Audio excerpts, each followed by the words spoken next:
In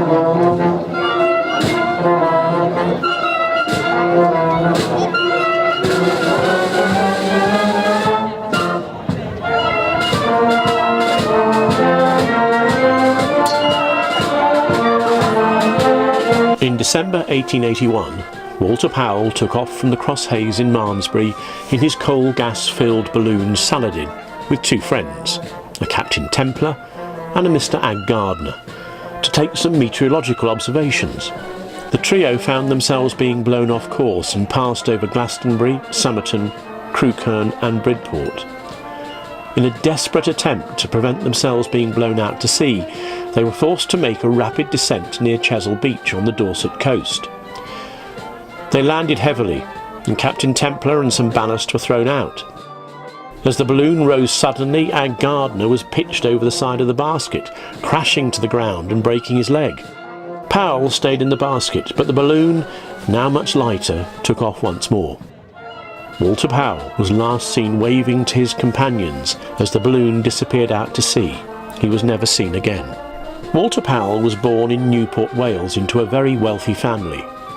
In 1867, Powell rented Dauncey House, a big country house 4 miles southeast of Malmesbury, and lived there with his widowed mother.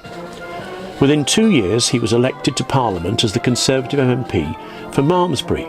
By all accounts, Powell was a diligent and popular MP. Indeed, in the 1880 election, he was elected after gaining more than 2/3 of the votes cast. But it is as a balloonist that he is remembered. On Sunday the 21st of May 2017, the renowned explorer and Lord Lieutenant of Wiltshire, Sir David Hempleman-Adams, attempted to launch a hot air balloon from the Crosshays, with Conservative MP James Gray riding in the basket, to commemorate Walter Powell's 1881 hot air balloon launch from the very same spot 136 years prior. Malmesbury marked the balloon launch attempt with 3 days of fun-filled celebrations, including a special lecture, guided walks and family entertainment, with all funds raised going to the Friends of Athelstan Museum for the special renovation of the Moravian Church.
We set the balloon up, we're going to wait for the wind to drop now. Our target takeoff time is going to be 6:30, 7 o'clock. And it all depends on what the wind does in between now and then. A couple of lines. Great excitement prevailed about 5 o'clock. GL.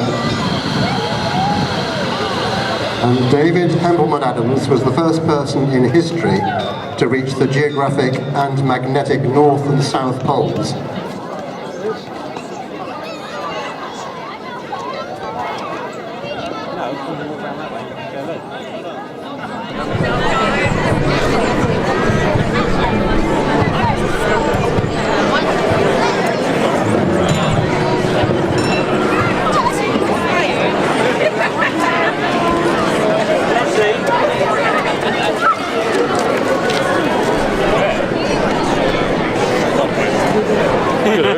More the merrier. And these are all little stands doing things, are they?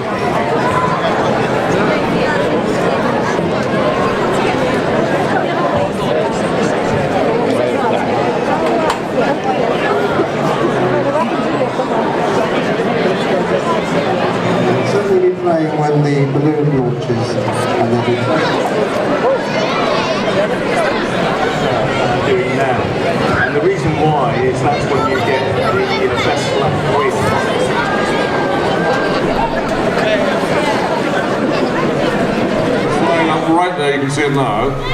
The reason it lets that off is to check up on the turbulence. Because once the balloon's up, it's about 80 feet in the air, and if it's turbulent wind up there, it'll drag the balloon into the town hall or into the lampposts or into somewhere else. So he's trying to find as little turbulence as possible. May you fly so high and so well that God will join you in laughter.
Be disappointed, really. Very disappointed, but there's a saying in ballooning: it's better to be on the ground wishing you're in the air than if you're in the air wishing you're on the ground. And that's one of those occasions. It was very marginal, and Clive is one of the best pilots I know, and he did his best, but it was just slightly too thermic, and it was a very, very tight spot and trying to get out with these lampposts. So if we had a hacksaw and we got rid of those lampposts, it would have worked. So you'll be back again in June for another attempt? I think the attempt in another couple of weeks, and we'll give it another go, yeah. Well, that's brilliant. Thank you very much indeed. My pleasure.